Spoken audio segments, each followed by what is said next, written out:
Northern Ireland's economic output per person is similar to that of Poland, lower than Lithuania's analysis by Stormont's Dependent for Economic DFE suggests. The analysis looks at GDP per capita, which is sometimes used as a way to roughly compare standards of living in different countries. And you know that Poland's economy has been forecasted in the next 5 years to surpass the UK economy.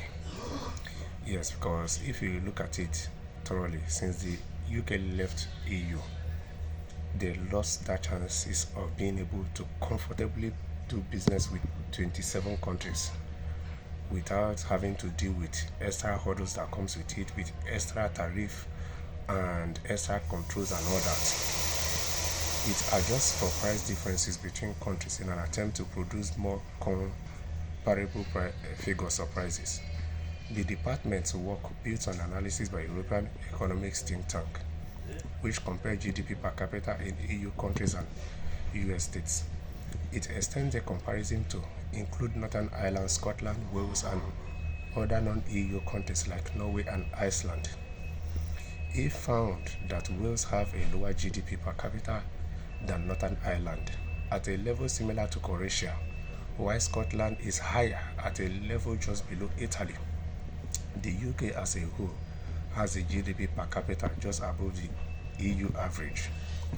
When it comes to comparisons with the US states, Northern Ireland and Wales are both behind Mississippi, which is the poorest US state.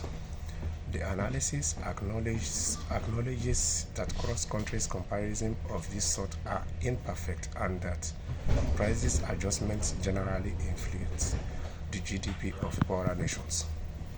Additionally, GDP per capita is not a useful way to compare the Republic of Ireland to other countries as its GDP is heavily distorted by the activities of multinational companies. Ireland's official statistics agency developed an alternative measures of national income modified GNI which strips out those multinational effects. The DFE notes that analysis by Ireland's central bank, which found that when those distortions are removed from Ireland's relative international position, is somewhere between 8th and 12th in the EU. So that is the way it is. Ireland have an edge. Northern Ireland have an edge because there is somehow still part of the EU, but it's only time we tell if these figures, these are just mere figures, and you can equally see the things that contributed or the measures they use in terms of coming up with such figures.